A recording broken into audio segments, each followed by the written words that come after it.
Samyutta Nikaya, SN. Translated by Bhikkhu Sujato. Suttacentral.net. 025, SN.10.1 SN.10.12. Link Discourses 10. 1 with Indaka. 10 Yakha Samyutta Yakha beings SN.10.1. With Indaka. So I have heard. At one time the Buddha was staying near Rajagaha on Mount Indra's peak, the haunt of the native spirit Indaka. Then the native spirit Indaka went up to the Buddha, and addressed him in verse, "The Buddha say that form is not the soul. Then how does this body manifest? Where do the bones and liver come from? And how does one cling on in the womb? First there's a drop of coagulate. From there a little bud appears. Next it becomes a piece of flesh, which produces a swelling. From that swelling the limbs appear. The head hair, body hair, and teeth. And whatever the mother eats, the food and drink that she consumes, nourishes them there. The person in the mother's womb. SN.10.2 with a spirit named Sakka.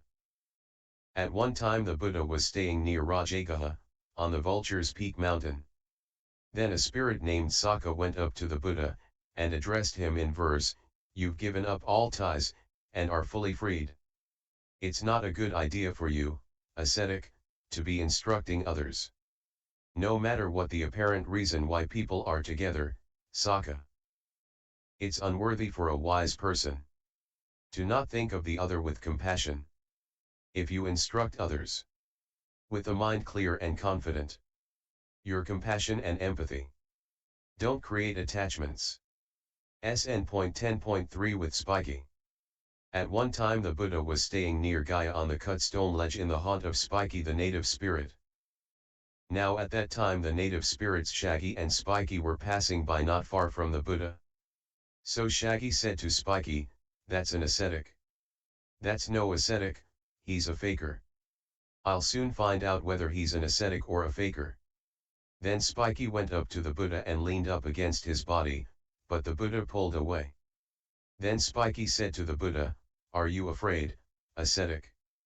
"No, sir, I'm not afraid. But your touch is nasty." "I will ask you a question, ascetic. If you don't answer me, I'll drive you insane, or explode your heart, or grab you by the feet and throw you to the far shore of the Ganges. I don't see anyone in this world with its gods, Maras, and Brahmas, this population with its ascetics and Brahmins, its gods, and humans who could do that to me. But anyway, ask what you wish. Where do greed and hate come from? From where do discontent, desire, and terror spring? Where do the mind's thoughts originate? Like a crow let loose by boys. Greed and hate come from here. From here spring discontent, desire, and terror. Here's where the mind's thoughts originate. Like a crow let loose by boys. Born of affection, originating in oneself. Like the shoots from a banyan's trunk. The many kinds of attachment to sensual pleasures are like camel's foot creeper strung through the woods. Those who understand where they come from get rid of them. Listen up, spirit. They cross this flood so hard to cross. Not crossed before, so as to not be reborn. SN.10.4 with Manabhata. At one time the Buddha was staying in the land of the Magadhans at the Mani Malika tree shrine, the haunt of the native spirit Manabhata. Then the native spirit Manabhata went up to the Buddha, and recited this verse in the Buddha's presence. It's always auspicious for the mindful. The mindful prosper in happiness. Each new day is better for the mindful. And they're freed from enmity. It's always auspicious for the mindful. The mindful prosper in happiness.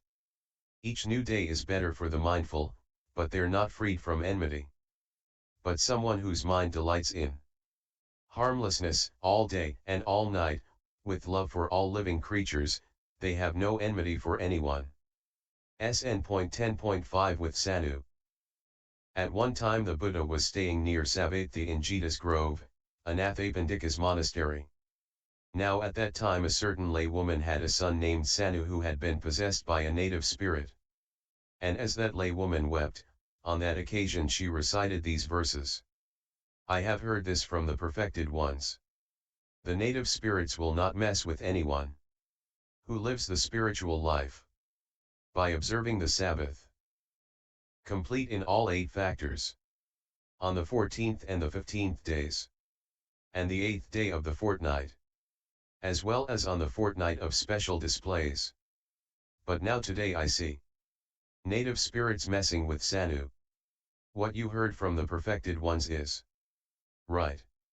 The native spirits will not mess with anyone who lives the spiritual life by observing the Sabbath, complete in all 8 factors, on the 14th and the 15th days, and the 8th day of the fortnight, as well as on the fortnight of special displays. When Sanu regains consciousness, tell him this saying of the native spirits: don't do bad deeds, either openly or in secret. If you should do a bad deed, or you're doing one now, you won't be freed from suffering, though you fly away and flee. Mum, they cry for the dead, or for one who's alive but has disappeared. I'm alive and you can see me. So mum, why do you weep for me? Son, they cry for the dead, or for one who's alive but has disappeared. But someone who has given up sensual pleasures, only to come back here again, they cry for them as well. For those still alive, they're really dead. My dear, you've been rescued from hot coals, and you want to plunge right back in them. My dear, you've been rescued from the inferno, and you want to plunge right back there. Keep pushing forward, it's what's best for you. Who have I got to complain to? When your things have been saved from a fire, would you want them to be burnt again? SN.10.6 with Pyankara. At one time Venerable Sariputta was staying near Savatthi in Jeta's Grove, Anathapindika's monastery. Now at that time Venerable Anuruddha rose at the crack of dawn and recited passages of the teaching. Then the native spirit Pyankara's mother soothed her little child, saying, don't make a sound, Pyankara. A mendicant recites passages of the teaching. When we understand a passage, we can practice for our welfare. Let us keep from harming living creatures, and speak no lying words. We should train ourselves well in ethics, and hopefully we'll be freed from the goblin realm. SN.10.7 with Punabbasu. At one time the Buddha was staying near Savatthi in Jeta's Grove, Anathapindika's monastery. Now at that time the Buddha was educating, encouraging, firing up, and inspiring the mendicants with a Dhamma talk about extinguishment. And those mendicants were paying heed, paying attention, engaging wholeheartedly, and lending an ear. Then the native spirit Punabbasu's mother soothed her little children, saying, hush, little Uttara. Hush, Punabbasu. For I want to listen to the teaching of the teacher, the Supreme Buddha. Since the Blessed One spoke of extinguishment, the release from all ties, I have a lasting love for this teaching. In this world, your own child is dear. In this world, your own husband is dear. But even greater than that is my love for this teaching's quest. For neither son nor husband, dear as they are, can free you from suffering, as listening to the true teaching frees living creatures from suffering. In this world mired in suffering, fettered by old age and death, I want to listen to the teaching that the Buddha awakened to, which frees you from old age and death. So hush, Punabbasu. Mom, I'm not speaking. And Uttara is silent, too. Focus just on the teaching. For it's nice to listen to the true teaching. And it's because we haven't understood the teaching that we've lived in suffering, Mom. For those who are lost, gods and humans, he shines a light. The Buddha, bearing his final body. The seer teaches Dhamma. It's good that my child's so astute. This child I bore and suckled. My child loves the pure teaching of the Supreme Buddha. Punabbasu, may you be happy. Today, I rise. Hear me too, Uttara. I have seen the noble truths. SN.10.8 with Sujato. At one time the Buddha was staying near Rajagaha in the cool grove. Now at that time the householder Anathapindika had arrived at Rajagaha on some business. He heard a rumor that a Buddha had arisen in the world.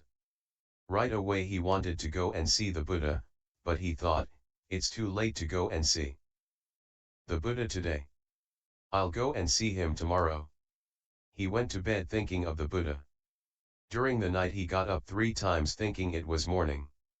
Then he approached the Sivaka gate, and non-human beings opened it for him. But as he was leaving the city, light vanished and darkness appeared to him. He felt fear, terror, and goosebumps, and wanted to turn back. Then the invisible spirit Sivaka called out, 100 elephants, 100 horses, 100 mule-drawn chariots, 100,000 maidens, bedecked with jewels and earrings. These are not worth a 16th part of a single forward stride. Forward, householder. Forward, householder. Going forward is better for you. Not turning back. Then darkness vanished and light appeared to Anathapindika. His fear, terror, and goosebumps settled down. But for a second time, light vanished and darkness appeared to him. For a second time the invisible spirit Sivaka called out. Going forward is better for you. Not turning back. Then darkness vanished and light appeared to Anathapindika. His fear, terror, and goosebumps settled down. But for a third time, light vanished and darkness appeared to him. For a third time the invisible spirit Sivaka called out. Going forward is better for you. Not turning back. Then darkness vanished and light appeared to Anathapindika. His fear, terror, and goosebumps settled down. Then the householder Anathapindika went to the cool grove and approached the Buddha. Now at that time the Buddha had risen at the crack of dawn and was walking meditation in the open. He saw Anathapindika coming off in the distance. So he stepped down from the walking path, sat down on the seat spread out, and said to Anathapindika, Come, Sujato. Then Anathapindika thought, the Buddha calls me by name. Smiling and joyful, he bowed with his head to the Buddha's feet and said to him, Sir, I trust the Buddha slept well. A Brahmin who is fully extinguished always sleeps well. Sensual pleasures slide off them. They're cooled, free of attachments. Since they've cut off all clinging and removed the stress from the heart, the peaceful sleep well, abiding in peace of mind. SN.10.9 with the Nun Sukha, first. At one time the Buddha was staying near Rajagaha, in the bamboo grove, the squirrels' feeding ground. Now, at that time the Nun Sukha was teaching Dhamma, surrounded by a large assembly. Then a native spirit was so devoted to Sukha that he went street to street and square to square, and on that occasion recited these verses. What's up with these people in Rajagaha? They sleep like they've been drinking mead. They don't attend on Sukha, as she's teaching the deathless state. But the wise, it's as if they drink it up. So irresistible, delicious, and nutritious. Like travelers enjoying a cool cloud. SN.10.10 with the Nun Sukha, second. At one time the Buddha was staying near Rajagaha, in the bamboo grove, the squirrels' feeding ground. Now at that time a certain lay follower gave food to the Nun Sukha. Then a native spirit was so devoted to Sukha that he went street to street and square to square, and on that occasion recited these verses. Oh! He has made so much merit. That lay follower is so very wise. He just gave food to Sukha, who is released from all ties. SN.10.11 with the Nun Sira. So I have heard.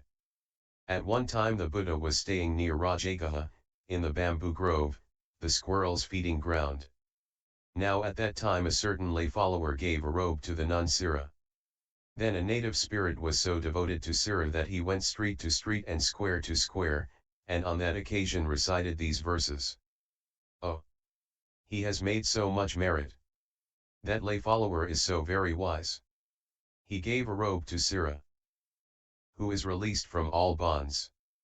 SN.10.12 with Alavaka. So I have heard. At one time the Buddha was staying near Alavi in the haunt of the native spirit Alavaka. Then the native spirit Alavaka went up to the Buddha, and said to him, "Get out, ascetic." Saying, "All right, sir," the Buddha went out. "Get in, ascetic." Saying, "All right, sir," the Buddha went in. And for a second time the native spirit Alavaka said to the Buddha, "Get out, ascetic." Saying, "All right, sir," the Buddha went out. "Get in, ascetic." Saying, "All right, sir," the Buddha went in. And for a third time the native spirit Alavaka said to the Buddha, "Get out, ascetic." Saying, "All right, sir," the Buddha went out. "Get in, ascetic." Saying, "All right, sir," the Buddha went in. And for a fourth time the native spirit Alavaka said to the Buddha, "Get out, ascetic." "No, sir, I won't get out." "Do whatever you have to do. I will ask you a question, ascetic. If you don't answer me, I'll drive you insane, or explode your heart, or grab you by the feet and throw you to the far shore of the Ganges. I don't see anyone in this world with its gods, Maras, and Brahmas, this population with its ascetics and Brahmins, its gods, and humans who could do that to me. But anyway, ask what you wish. What's a person's best wealth? What brings happiness when practiced well? What's the sweetest taste of all? The one who they say has the best life, how do they live? Faith here is a person's best wealth. The teaching brings happiness when practiced well. Truth is the sweetest taste of all. The one who they say has the best life lives by wisdom. How do you cross the flood? How do you cross the deluge? How do you get over suffering? How do you get purified? By faith you cross the flood, and by diligence the deluge. By energy you get past suffering, and you're purified by wisdom. How do you get wisdom? How do you earn wealth? How do you get a good reputation? How do you hold on to friends? How do the departed not grieve when passing from this world to the next? One who is diligent and discerning gains wisdom by wanting to learn, having faith in the perfected ones, and the teaching for becoming extinguished, being responsible, acting appropriately, and working hard you earn wealth. Truthfulness wins you a good reputation. You hold on to friends by giving. That's how the departed do not grieve when passing from this world to the next. A faithful householder who has these four qualities does not grieve after passing away. Truth, principle, steadfastness, and generosity. Go ahead, ask others as well. There are many ascetics and Brahmins. See whether anything better is found than truth, self-control, generosity, and patience. Why now would I question the many ascetics and Brahmins? Today I understand what's good for the next life. It was truly for my benefit that the Buddha came to stay at Alavi. Today I understand. Where a gift is very fruitful, I myself will journey village to village, town to town, paying homage to the Buddha and the natural excellence of the teaching. The linked discourses with native spirits are complete. End SN.10.25.